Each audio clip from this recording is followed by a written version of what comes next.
Amplified. Welcome everybody to the Amner Martinez podcast. My name is Amner Martinez and this is my co-host Kenji Nakata. All of his contact information is going to be on the website. Yeah, Address, social security. Everything. All right. You don't like me saying your full name and everything. You don't know it. You know. Okay. So this time we're back with a new episode, and I spoke with one of my, what I consider mentors, my previous employer, Bill Raine. Which at the beginning I was like, is it because we're in the same industry? He also has a staffing and recruiting firm, but we have a good friendship and connection that I thought, why not? Why not have him come and chop it up? Right. And You met him. Funny guy. Yeah. Walked in here and just said, through infinity. to infinity. To infinity and beyond.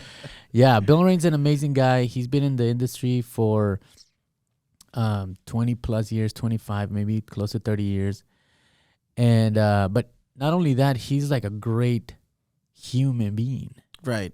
He's been doing amazing stuff. In even the approach like to the business, I'm using a lot of like his approach to it, which is just being a really nice person, be positive and be good to people, and like things eventually kind of flourish for you. Right. And he talks about, all the good deeds that he's been doing. But lately, his latest one is the job rides. So basically, he's the job rides. Yeah. So he's gone to Africa and build homes for orphanages, like legit orphanages. So, you met him. What do you think? What did you think? Yeah, I thought he was a very funny guy and very thoughtful too. Mm-hmm. It's I guess it's not such a strange combination, but it's in an effortless way. Right, very effortless. Yeah, very genuine. Do you think like funny people are genuinely good people, or? Yeah, I think so. Otherwise, it wouldn't be funny. If it didn't come from a place of like love and just goodwill, it wouldn't be funny. It'd be more like, okay, you're an asshole. Right, because funny people can be mistaken, right? Right. But for an asshole. Right. You're funny. You're a very funny guy. No, but I thought we were like, I think you're an asshole mistaken for a funny guy. Yeah. And you're a funny guy that gets mistaken for an asshole. Right. But I'm just, deep down, I'm just funny. But you're also an But you're also an asshole. I'm a sweetie. I am a sweetie. But no, that is true though, right? So like comedians, funny people can be misinterpreted for being assholes. Right. But that's true. If the genesis of your intentions is to make somebody laugh, it's funny. It's funny, right? It's not like it's not a bad thing. Yeah. I mean, you can. It's one of those things that nowadays it's just kind of lost. Yeah. People tend to always want the perception of bad instead of. That's where cancel culture's originating, right? Right. Like the misinterpretation of somebody trying to say something, and then, you said that, you're done, canceled. Yeah. Yeah. So, but you're still an asshole. You're an asshole. You're a funny asshole. You're asshole funny. All right. Well, Bill Raine's a super funny guy, very nice, good human being. He was a great boss to me, and he continues to be a great friend. And he'll tell us about job rides, which is like really another thing that he's doing, another project that he's taking on that, I think is going to revolutionize a little bit, at least in Des Moines, of how we view how. Yeah, I never heard of this stuff, but yeah, employers need to think in different ways, and people like him there's innovative, there's ideas that they look like, they look like, oh yeah, that makes sense, or that, oh, rides. There's more to it. So he brings solutions It's to just to it's just another idea to combat the current workforce crisis. right, with the good intention, though, Right, with like a good right. purpose. Help And people get to work. Yeah. So here's Bill Raine with Raine Recruiting and Job Rides and Relay Iowa and all these stuff that he does. We'll talk about him there. So hopefully you enjoy this conversation. Share it, comment, suggest ideas, and we'll see you soon. Okay. All right. Yay. So there's no real, like, I don't have that. I never have questions written down. We'll just flow. Good. And I can cuss, right? Yeah, I mean, you can cuss, you can whatever. I don't have to be careful or anything like that. I mean, and if somebody were to get sued, it would probably be you and not me. Probably, but you know, we do have a disclaimer that says, Oh, okay. we don't anything this jackass says in the next hour, I am not responsible for. Yeah. How do you say jackass in Spanish? ¿Cómo se dice? Mamón. Mamón. Anything this mamón says in the next hour, I am not responsible for. Yeah. Yes. That's fantastic. Well, thank you for joining me. I love it. Yeah. I was thinking, in any other world, this would be an awkward situation, meeting your former employer, right? But I was really looking forward to see you last time. It was awesome to see you, man. I am so, in all seriousness, I am so proud of what you've accomplished here. I mean, really, you after we parted ways, it's hard to kind of build something from scratch. I mean, I know that. Now you know that. And I know that this has always been a dream of yours. Yeah.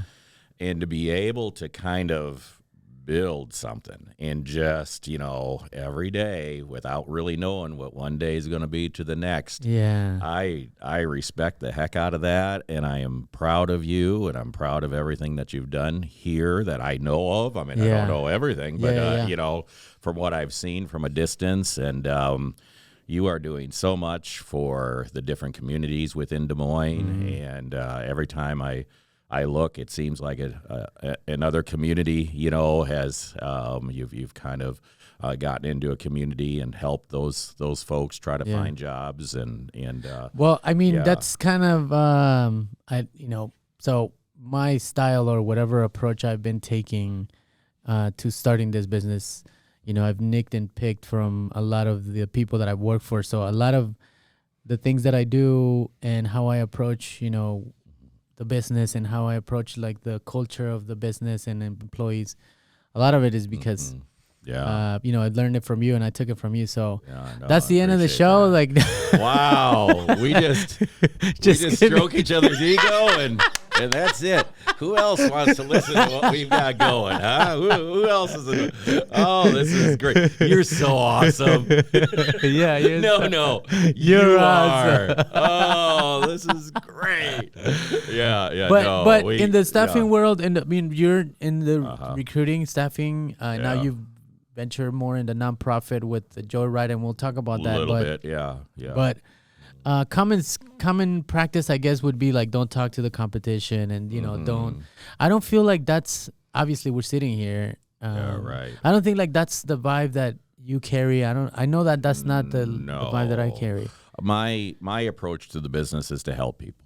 I mean, really, if I can help them, that's fantastic. If somebody else can help them, that's fantastic as well.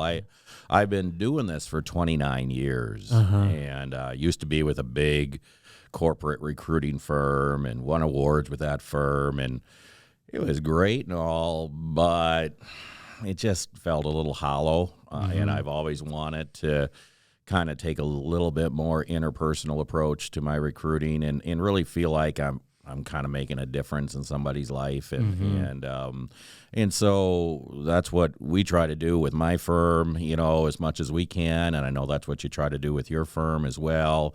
It's never easy, if you find somebody a job that they enjoy, you're the greatest thing in the world. If you don't, you're kind of a piece of crap. So, there's not a lot of in between, but the more in between people that you have that said, I know that he did the best that he could. Yeah. And I found something on my own, but I really felt respected by that firm. That's a win. That's a win. Yeah. I mean, that's a total win, and I know that that's what you're after, and that's what I'm after. And it's kind of trendy now that, there's a lot of, influencers or, a new wave of thinking like being kind, being good, approaching with positivity is a good business practice, a good thing. But this is kind of a natural kind of thing that you've been approaching it that way. Right. I've tried to approach that way for years. One of the reasons why I got more into manufacturing and warehousing and doing that sort of recruiting was because I felt like I was making more of a difference in somebody's life. Yeah. That there are folks that just need a hand up, and if they work hard and show up for work every day, they'll get compensated for it, and that's what I hope. I do find that a little bit more in that world, right? Like industrial manufacturing, there's a little bit more gratefulness when you connect them with a job than in the white collar world. It's almost very we get a lot of cupcakes and people bringing in food and those sorts of things, and I enjoy the heck out of it. And our team, of course, is their heart is in the right place for it as well, and so can't go wrong, and I enjoy the job. After 29 years, I still enjoy it. Sometimes I do get a little tired, Is this one of those jobs that like picks you think? I think so. I think it's that combination. You and I are kind of outliers in the staffing world. It's usually there's a lot of women in staffing and in human resources. Right. And a lot of times because women are excellent communicators, they can see both sides of an issue, and they kind of can smooth a little bit more, and their communication style really fits well into our industry and into this industry. And so you and I have we're in touch with our feminine side, with our womanhood, and so that's that's something to say. But it is true. Yeah, it is. I mean, it really is. But we're if your heart's in the right place with this thing, you can be in it for a long time and you don't burn out as quick. Right. Because there are easier ways to make money, and you and I have had conversations about that. I mean, there are, because our reputation is at stake every time somebody goes out, represents you, represents me or my company. And I've had people do wonderful things, and I've had people do incredibly stupid things, and both times are representing my company. And so the people that pay us are our clients, and those clients, especially a first time around client, whoever you send, really carries your mantle. And so that's so important, So we try to find people that we're proud to send, and we do that quite a bit. But every once in a while on the entrepreneur side, so you're an entrepreneur. Obviously, you started your business, and I've seen and heard some. I watch people talk and do speeches and stuff, and they say I've picked up that an entrepreneur is not. A true entrepreneur is not only doing one thing. They're always going to be doing different things, and you're kind of the epitome of that, because when I started working with you, you have and still have Raine Recruiting, but you had a Relay Iowa at that time. Tell us a little bit about Relay Iowa. Yeah, Relay Iowa was a relay across the state of Iowa from Sioux City to Dubuque. I started it because I went on a missions trip with 3 other people. to Welkom, South Africa, which is in the middle of nowhere, South Africa. Yeah. And but they had a bad AIDS epidemic going on there, and they were pre-digging children's graves. And oh wow! And until you see 25 graves in a row for kids, you really and in the graves that are filled with a child, they're just filled over, just a mound of dirt, and there's a child in there that basically didn't stand a chance. And so there's an orphanage there that I really fell in love with. I loved what they were doing, and loved the children there. And so when I was flying back on the plane, I kind of went, what the hell are you doing with your life? Yeah. I mean, really, what are you doing? I mean, you could do so much more. And so I came back. At that time, I was an Iron Man. Believe it or not.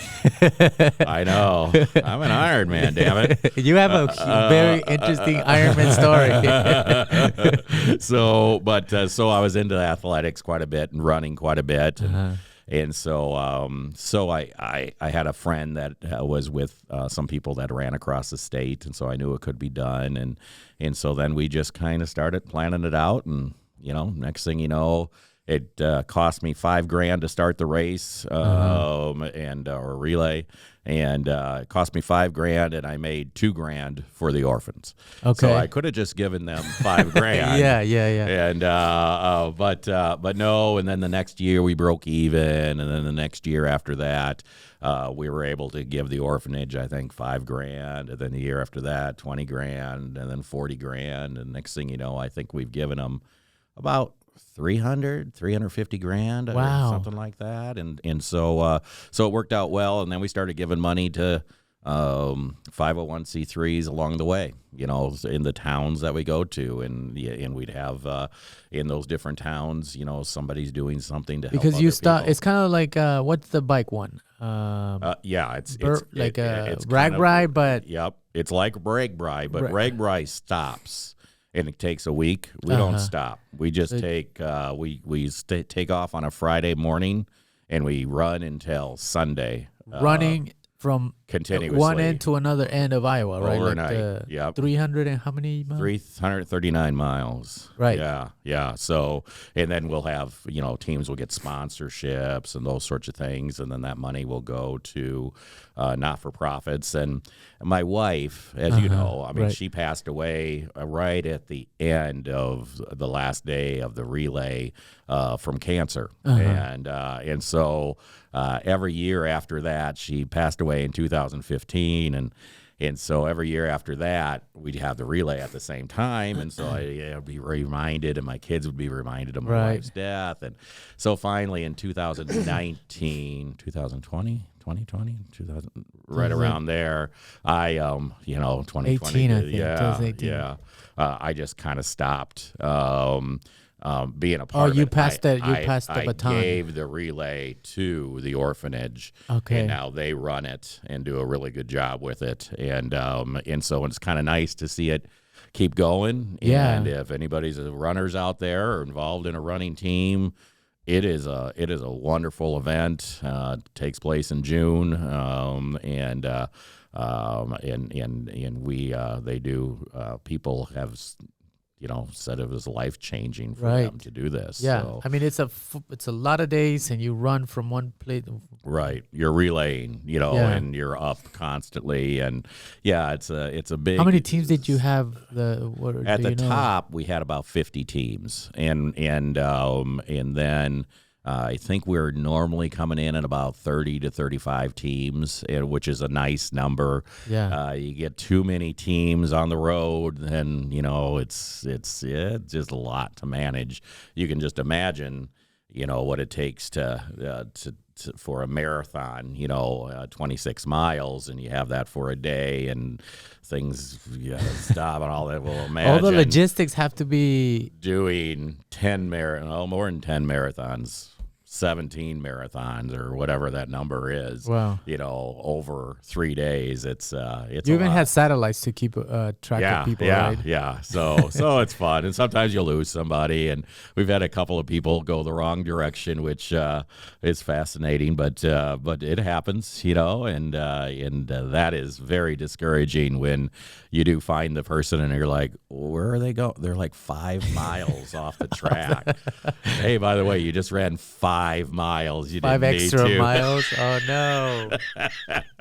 So anyway, I did that, and then I was kind of searching for something else to give back. I've always wanted to, I don't know what it is, guilt or something. I've always looked for things to do to give back to communities. Yeah, because you could be like, okay, I did that for 10 plus years, right? You Right. did the Relay Iowa for... Yeah. Helping, you could have just been like, okay, I'm good. Helping kids with AIDS is you would think would be enough. If you're standing at the Golden Gates, perhaps the gate may open. Yeah. I don't know, but no, I have always been fascinated by, and you've been fascinated by as well, this ability for people to get to work, or the inability to get to work. If you're poor, and you have one car, and that car is a piece of junk, and you got to get to work every day, and it's got bald tires and the whole 9 yards.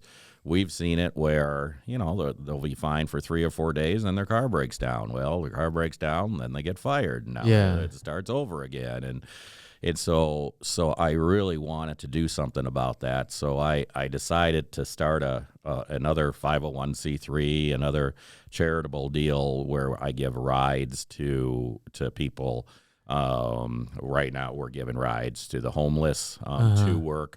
Along with people that are incarcerated, out at the fort, that are coming out of incarceration. Yeah, they need to, get a ride somewhere, and so companies pay us to give rides to the people. Yeah. So Raine Recruiting, will pay $50 a week per rider to job rides, which is the name of my 501c3, and then that pays for the gas and those sorts of things, and the drivers. And the reason why it's a 501c3 and not for profit is A, there's no money in it, and B, we did the numbers. Yes, I don't know. Yes, you got to do Somebody it. has to pay for it. Somebody's got to pay for that gas, and and then being a not for profit, you can apply for grants. Right. And you can get donations and those sorts of things, and because you need another form of income to make it happen. Because if you just make it for profit, well, all you're doing is inventing another Uber. Right. I mean, the people that can afford it may use it, may not use it, but the people that it's intended to go to won't be able to afford it. Right. And so we're, you got to kind of balance that out a little bit. And so it makes it interesting. I'm used to losing money on my not-for-profits for a while, and then hopefully they'll start gaining money and stuff. And so, but I'm in it for the long run, and kind of see if we can make it kind of a blueprint for other cities. I think one of the things that I think a lot of people maybe lose touch of that, or they're just out of touch, period. That even though, you think, okay, it's a ride, you can't get a ride to work, Right. But I know you've seen it, and I know I've seen it where, a company will give somebody a 30-cent pay raise. And the face of that person lights up, so like that makes a big difference, right? To somebody else that's listening to this, they're probably like 30 cents, Right. 25 cents, or 50 cents. So being able to get a ride to work, it's a huge deal. It's a huge deal. Huge deal. I mean, what we have here, and this is no criticism of DART, but my experience now, after doing this for 5 months or so and kind of playing around with it, is that we can get people down to the hub. That's not the big problem. The big problem is getting people out from the hub downtown to where their job is actually at. Yeah. And we can get them, DART, whatever, the system can get them within a mile usually, and then they got to walk. Yeah. And then they're going to be late. Yeah, and then they're going to be late. And I always tell folks that are like, well, I don't know, if you got to walk to work, you got to walk to work, and I'm like, well, that's great when it's beautiful and sunny like today. But you want to walk to work when it's 10 below. You want to walk to work when it's snowing, when it's raining, and you want to walk to work when it's dark. You just there's all kinds of things that people that don't experience it, will just assume, well, that's not that far. Yeah, of course they can do it. And you're kind of like, no, and you wouldn't do it either, right? And so. And there's a lot of people that are, they'll have bad things to say about folks that are homeless. Well, they just don't want to work, or they just, it's just the way it is or whatever. And my experience has been that, you can find folks that don't want to work. If you're looking for that, you can find it. But my experience has been that about half the people we sign up will make it for the full week of a job, and then out of that half, about 80%, 90% are still working for us. I mean, it has been a huge success. And as a matter of fact, one of our riders who started living under a tree. I mean, he was literally living under a tree 6 months ago. Yeah, and we've been picking him up down at CIS for a while, and he just got a full-time job and a promotion. That's wild. He's a supervisor making, $21-22 an hour. Life-changing. He's still homeless. I mean, because he needs to save his pennies to get, an apartment, because there's no credit, there's no anything we just kind of take for granted. He's got to literally start at the bottom rung of the economy, and so we're doing what we can, and I'm sorry to interrupt you, but I'm imagining something like we see somebody that's walking and you see a bracelet on their ankle, right, and you think, oh, that shouldn't be that heavy, but they don't see that off the sidewalk there's a huge chain that's just holding them, right? Like items, one thing after another, that is just a chain reaction of how this person is struggling this much, right? On average, for a person that's making below, $15-16 an hour, something like 20 or 22% of their income goes just for transportation. That's not food, that's not housing, that's a huge percentage. Nearly a quarter of everything they make goes to a transportation cost. And when you're only making $15 an hour, $14 an hour, now you're talking about just dollars, a few dollars you have left over. And if you're trying to feed a family, you just don't have any money. I mean, we literally have people in the vans who are hungry. I mean, they're hungry. And so it's a feel-good thing to do. We hear some creative language, not out of anger in the van, but I have to remind myself that this is not a Christian charity here. It is what it is. So anyway, but so you say you started with one, and then we have 5 vans. And we have capacity to run about 100 people through the vans. What we're trying to do is find another client. We think one more client will get us to 100 people, and in the kind of an 8 to 5 kind of client. Okay. And then the next problem I'm trying to tackle is the nighttime driving. Yeah, we drive from 6 in the morning until 7:30, 8 o'clock at night. Okay. Right.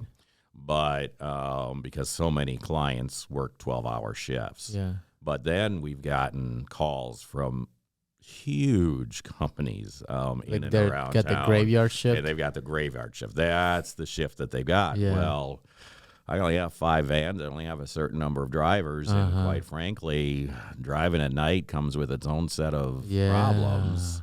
And so figuring that part out, I gotta walk before we can run. And so I want to shore up the daytime stuff, and then after that we'll. How long did it take you to go from 1 van to 5? I did it too fast. It should have been much slower. My office manager's like, "You're buying another van," but they're so hard to get. I had to go. One I had to get in Dubuque. Another one I had to get in Waterloo during a snowstorm. That one I got because we were supposed to get 16 Afghan refugees, and then. A big company took them from us, and I'm like, what the heck? I bought a van for this. I bought a van. I spent $25,000 so that I could haul these refugees. So anyway, but we're, I mean, I started with the one 6 months ago, and now I got 5, so about a van. The reason why I ask is because it just kind of shows the need of this. Right, because I always thought and need and foolishness. Right, I mean, that's what it shows. It shows there's a big need and there's a pretty fat foolish guy sitting across from you. So, but the maybe I'm wrong on the number, but I always thought that, or I always said, there's a good 30% of employees out there that we're losing because there's no transportation. Oh, definitely, easy, and yes. It just kind of goes to show how. Big this need is, especially with employers, throwing their hands up and saying, "Oh, we're struggling, we can't find people." Right. They're there. It's just right. There's got to be creative ways of finding them. There's got to be creative ways of getting them to work, and not just expect for them to stroll into the table and fill out the application. That's old school, right? Is that? Right. Mentality's gone. That's old school. I mean, we literally, and I'm sure you do too, have employers that are like, I just need somebody that'll be here every day. Yeah. That's it. Just show up. What they've done in their background. I used to care. I don't really care that much. I just need them here because we have this job that we have to get done. And then I have, I've been doing this for a long time. You and I are friends, mutual respect on both sides. And I've been in Des Moines, for the whole time. But I literally been calling other staffing services and letting them know about the program. Yeah. Because I'm like, you might have a client that needs 50 or 60 people. Yes. And you might be able to find 30 of them. And now you're like, oh, if only I had some way to get them there, I could get another 10 or 15. Yeah. Well, this is one way you could do it. Now it's you take a hit in your gross margin and you can do it however you want. I don't charge any more to the client, and I don't charge the candidate anything, but you could probably charge your client 3% more if you're telling them, hey, I'm going to get them to you. I'm going to get them to you, or something. But it's I'm getting the word out that it's out there, and in that because we love to talk about helping the homeless, and everybody that we're giving a ride to now wouldn't have a job if it wasn't for the van. Yeah, I am 100%. Know that. And that's a great story. And now we're starting to haul refugees, which is another community that's going to need transportation. Right. And but then we also want to think about how can we haul the community where you have two income, or you have two parents, but you only have one vehicle, but you want two incomes, to try to get ahead, to try to, to have that option that somebody can work and get to work, even though there's only one vehicle between the two of them would be another So the, place. the job seeker, the employee doesn't pay anything. This is They don't pay anything. We have built into our contract that we send because a client will pay us. It's $50 a week per rider. Okay. And so the client pays that. Well, we have built into our contract with the client, the business, to say the first month you agree that you won't charge anything for the ride. Okay. After that, if you feel the need that you have to charge something for the ride, you can charge up to 25 or up to 50% for the ride. Okay. Or $25. Okay. This way, the person that's getting the ride can have a couple of paychecks under their belt. They have a little bit of cash, and $25, even though it's a little bit more than the bus, it's still a lot less than an Uber or some other form of transportation, and you're already doing it. It's already kind of become a routine. So that way we're kind of making it that much more possible, for a client to do it, because we want people to do it. And I do think it's going to be the future. I mean, we have so much transportation for medical needs and for, those sorts of special needs. Nothing really for this type of thing. And so I think it's something, that's coming. And I just, like I mentioned, I would love I'd love to invent something that's kind of a blueprint for other cities to follow. And for ways that if a person wants to work, if you want to work, you can work. There's a system in place that we can get you to work, and so that's what we're trying to accomplish with it. There's a good chunk of people that will take that and say, yes, I need this opportunity. I need this. Right. When we were on the TV, these last couple of times and the news, then we just got phone call after phone call. I live over here. Can you come pick me up? Or I got an OWI. I need a ride to work and all that. And unfortunately, we're not designed for that. So that's a good question. So is there what do you call it? Specific spots where the van gets and you got to get yourself there? Right. We're picking up over at the Bethel Mission. We're picking up out at the fort, and we're picking up downtown at the hub, across the street at the hub. Okay. Is where we're picking up right now. And then if there's an area, like a lot of times refugees, for instance, will be housed in a couple block area. Yep. Well, if it's 5 or more people that are going to the same spot, then we'll pick up in that area. Okay. But we just can't pick people up at their door. That's one of the reasons why people don't do this is it's complex. And you have a hard stop. You got to be at work at 7. And so if people are picking you up, one at a time, they got to start out at 4:30 in the morning to get you at 7, and the first person is on. And so it's got to be a group thing. We're picking up a group of people here and a group of people there, and then we're taking it to work. And that's how it works. And then at night, we drop them off at the same place that we picked them up, and that works pretty well. I think the next one is daycare. Right. But that's another. That I tell this story all the time. I'm like, Yeah. I've been doing this for 18 years. Yeah. And single moms are come through the door more than anything else. Right. And the struggle of I gotta take care.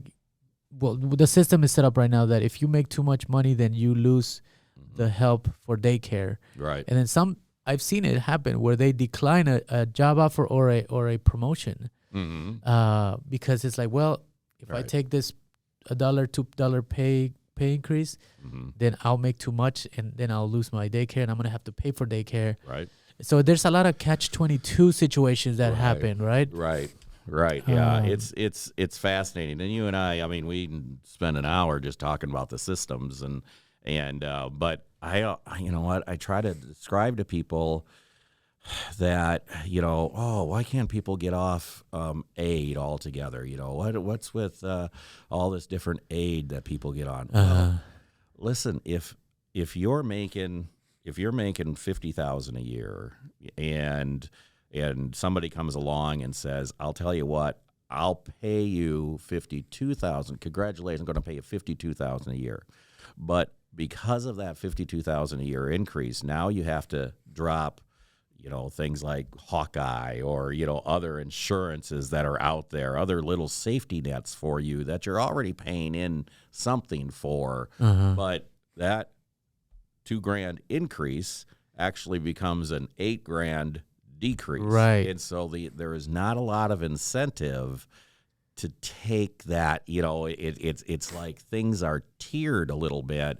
And if you go a little over one of these tiers, it costs a heck of a lot of money. More. And so it's interesting. I mean, that's stuff that is beyond your and my pay grade, but it is another issue. You talk about daycare and, well, I want to work. I want to, have this, be off the system, and I don't like to be on, the food stamps and everything.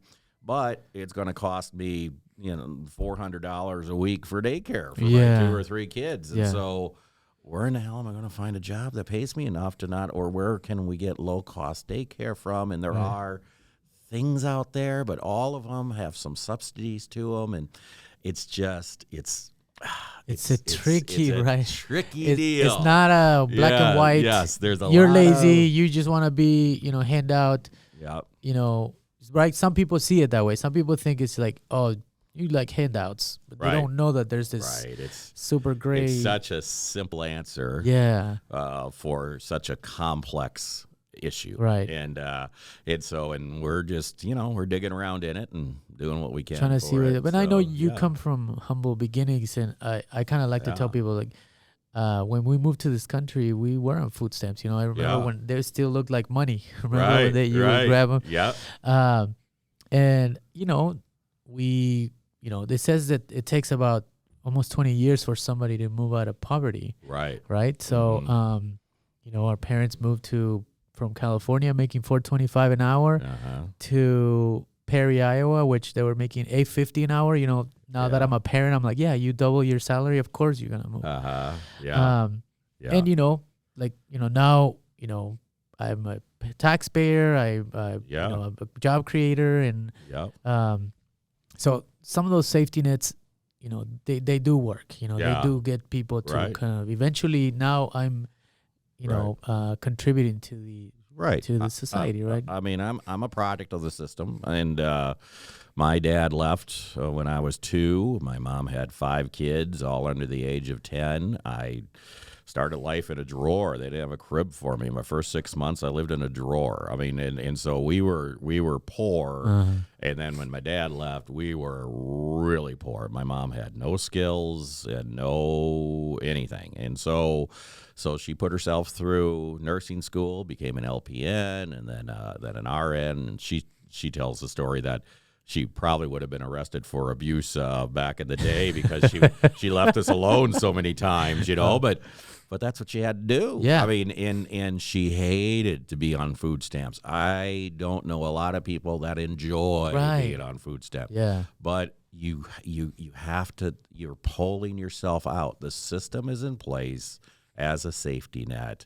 That's why I have this hand up guarantee with my job van. That's what I believe in. I believe that people need a hand up, not a handout. A handout is cheap, but a hand up can be lasting and really do something for another human being, and we need more of that. We need more systems. Not systems. I mean, what I do is not a system. It's just, like creative ideas, creative ways to Yeah. fill in some of the cracks that maybe. Because this is year 1. I have a 5-year goal for the job rides thing, but this is year 1, and let's fill up the vans. Let's have 100 riders. That's my goal for year 1. And then, down the road here in year one, I hope to figure out at least have 1 or 2 vans going at night, and figure that out a little bit. And then year 2, we might have more vans, that are smaller and can take more people to different things, and stuff. So it's, and then after that, we'll see, see how it unfolds. See how it unfolds. But definitely, my ambition is, if you want a job, I want to make for Des Moines, Iowa, that transportation isn't an issue. Right. There might be other issues, but you can get there. That's the 5-year goal. It's a hefty goal. It's a problem all over the place, and I get it. And people a lot smarter than I am kind of took a crack at it, but I'm going to take a crack at it and see what happens. So, well, it's working so far. Yeah. I need to get into the Amner millionaire deal here, get into your pockets a little bit, and have you buy me a van. I told Laura, my wife, hey, have fun with the office, decorate it. Mm-hmm. Then it gives Liberace, Versace vibes. It does. I have no idea who that guy is. I say he's my grandfather. Yeah. It's a good conversation starter. The original torpedo. Yes. Huh? Yes, he does. He really draws your eye down there. Yeah, he's like, he's look. like, hey, look at what I got going here. This is a serious something. Can you see it? Oh, yeah, it's right here. Yeah. It's right there. That's it. Yeah, he's got it going on for sure. Yeah. So it's a good conversation Did you starter. tell everybody here about your lunchbox that you used to bring into work?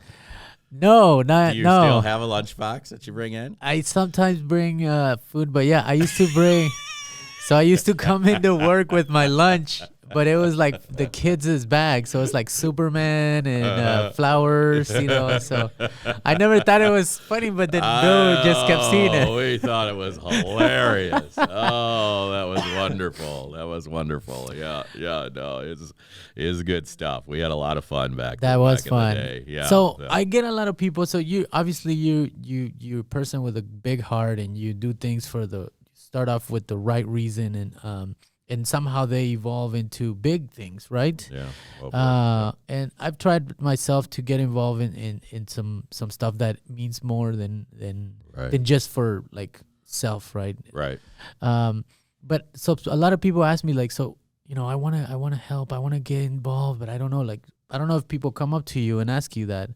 What advice would you give to somebody that's wants to start something, wants to do something, but doesn't know how? And well, you gotta have a passion for. You hear this stuff all the time. You gotta have a passion for it. But, but you do. You have to have a passion for it. It can't be a passing fancy, because once you start the paperwork and be like, hey, I'm going to be a business and those sorts of things, it gets real pretty quick. You can start a business relatively cheap and you can do things, but it's one of those things where you need to want it, right?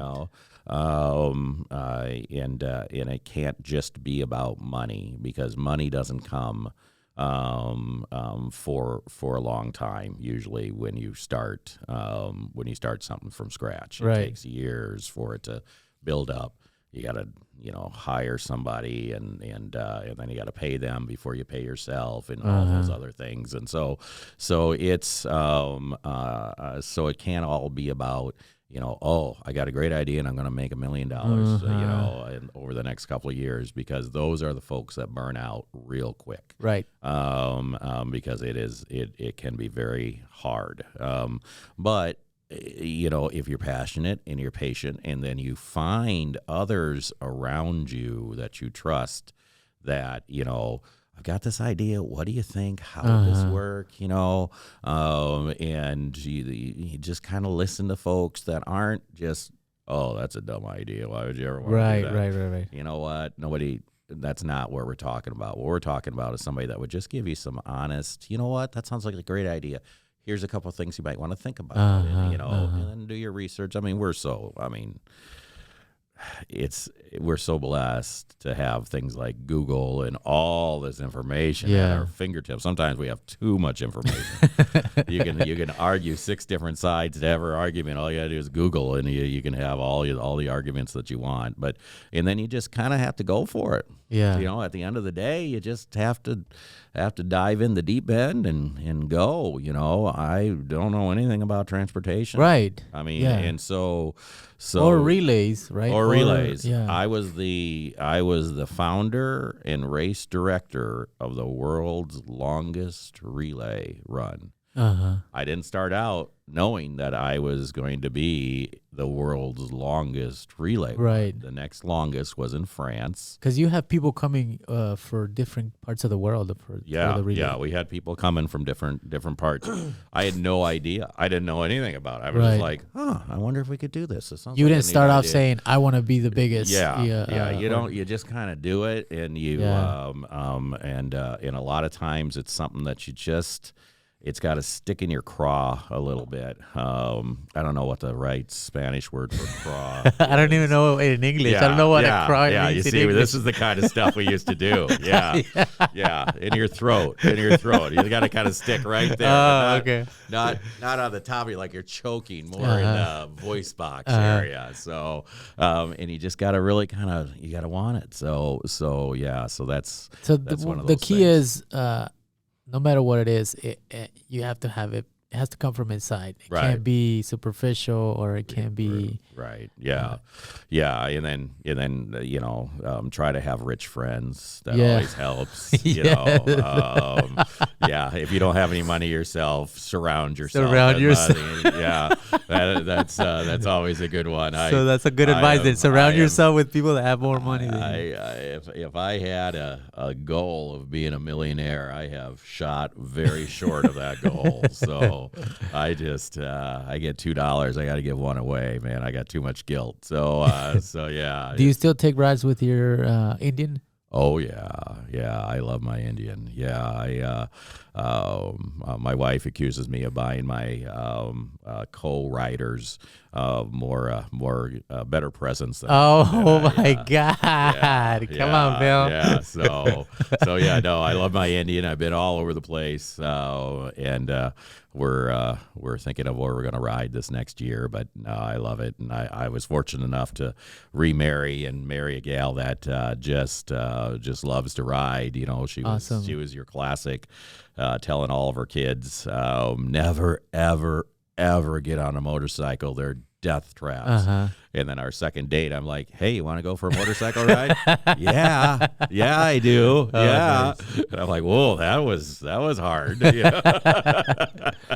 Well, one of these days I'll get to Bill status and give me some kind of motorcycle. Yeah, well, anytime, man. You. There's a club. There's always a club. We'll give you shit for a long time. I'm thinking first I'll start with like a moped. Very like.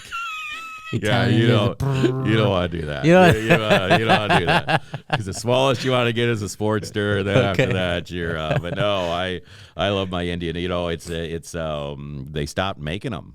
This particular kind, this old fashioned looking one, and so I got to really hang on to it. When I'm 100 years old, it might be worth something. Yeah. So we'll see about that. But no, this. Well, Bill, I mean, I think you and I, throughout the time that we worked together, we sat down and we talked about everything, politics and, business and staffing and inappropriate things. Yeah. I mean, totally not anything. An HR director would have done themselves in. I mean, if they would have heard our conversation. But I've always took away your approach to not only business but to life. And when I had the festival, you were always sponsoring it. And now that I've kind of moved on from that too and passed it along. So I don't know. I can't thank you enough for me running into you or and no, it's wonderful. teaching me a lot of things that maybe you were like Mr. Miyagi. You didn't even know you were teaching me, but you were teaching me. There's a lot of things that I'm like, Bill used to do this. Bill, like this is what Bill would say. This is what Bill would do. So yeah, Bill's an idiot. So so I want to thank you for that, and thank you for coming and talking to me and telling us about this new project that you have. And we're gonna have to keep talking, so we can see what else we can do. Well, one of these days, I'd love to come back. We can have our politic talk. I'm always, I'll leave you with this. Because Ukraine is heavy on my mind right now. I get fired up about stuff like that. A big bully coming along and trying to take over another country. It's like, what the hell? But I really have a hard time, and this is just me thinking out loud, but I really have a hard time understanding how the Ukrainian deal and the refugees that we're going to get from Ukraine are that much different than Guatemalan refugees coming from civil war and running for their life. Right.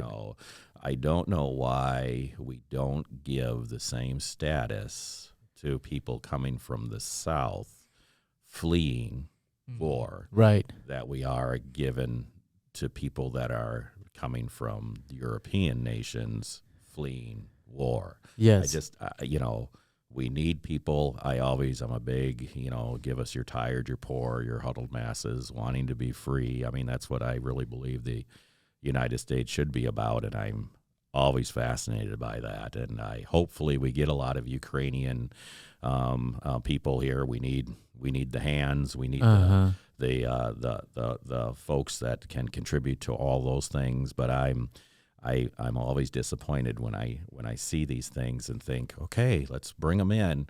Well, what about the folks that are fleeing? These Juarez, by the way, death traps down in the southern hemisphere. Right. I mean, they're running for their life. Let's let them come in. So Juarez is one of the most dangerous. It's more dangerous. Juarez is border with San Antonio. I think it's El Paso. So Juarez. El Paso. Yeah. But Juarez is more dangerous than Iraq. Oh yeah. Yes. So the whole border. So I went. Are you saying Matamoros, Mexico? Is Matamoros, Tamaulipas. Yeah, but it does also have a border with Texas. Okay. Yeah, because I spent a spring break down in Matamoros. Down in Matamoros, and I got to tell you, I wasn't running for my life down there. No, that was a party scene. It was Now somebody could have easily killed me down there because I was half passed out. Most of the time. But you probably were in the touristic area. I was definitely a tourist. I was definitely yes. Yeah, so. the immigration and refugee and welcoming kind of mentality is also one of those. It's not that black and white. There's push factors that happen that create this flow of people. But that could be another full on. Episode. Yeah, we could. I mean, this is how it used to be with us. We'd pick a subject and then we'd talk it to death and realize we couldn't do anything about it. It sure was fun to get it figured out. So that's that, huh? Well, what do you know? We agree on this. There's nothing we can do. Yes, there's nothing we can do about it. So but this has been wonderful. Thank you so much. I appreciate your hospitality. Yes. It's great to be here. Great. I wish you all the success in the world. Thank you. And I love that cup. And that's very neat. And so anything that I can do. It was a gift from an employee. Really? Yes. Oh, that's fantastic. This is what people don't understand. Like, this business is very you get things like tamales, you get food, and this was somebody sent it, and tamales is wonderful. Yeah. Yeah. So we'll have to do it again. Okay, buddy. Come up with another no profit, another reason that you take care. I'll and just then ditch this one and Yeah.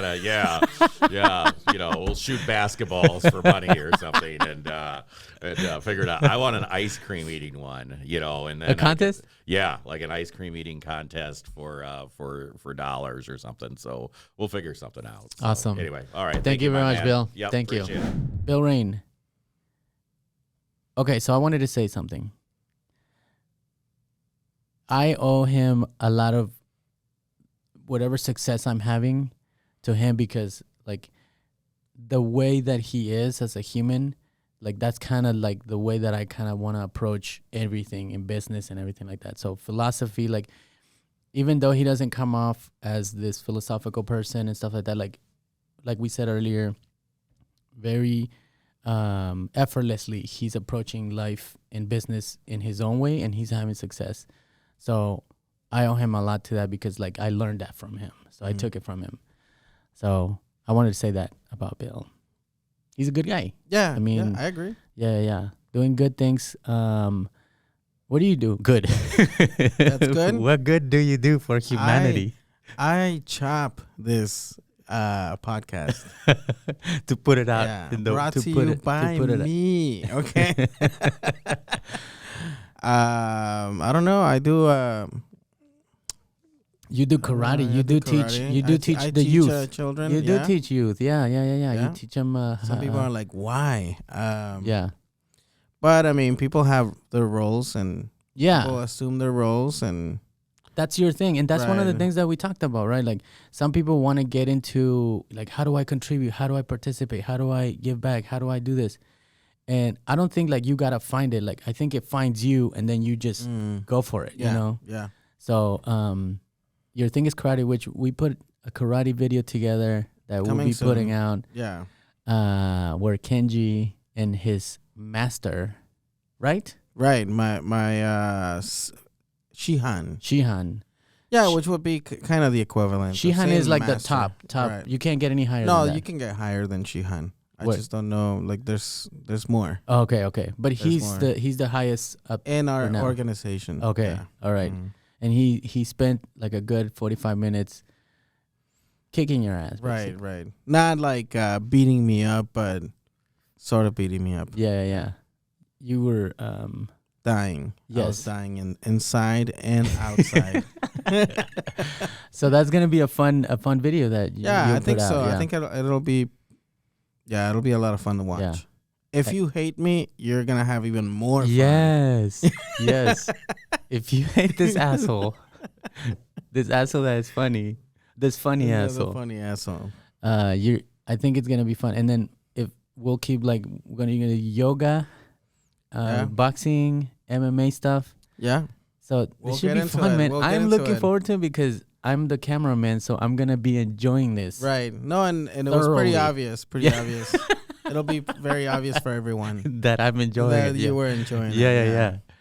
All right, so good people, funny people, great humans. Bill Raine is one of them. So I want to thank him for coming over, and telling us all about his projects, and share this. If you watch this, if you like it, Yeah. comment, Give us a share it. like, comment. Let us know what you think. Yeah, tell people about it. Yeah, and comment. Yeah, You should comment. yeah, say something. Even if it's like hate, yeah. comment. Yeah. All right. Well, we'll see you guys soon with more episodes. So thank you, everybody, and we'll be back someday. I need to get an outro going. Yeah. Yeah. All right. This is the switch, change. Okay. The helicopter. That should be yours. You know what this is, Liliana?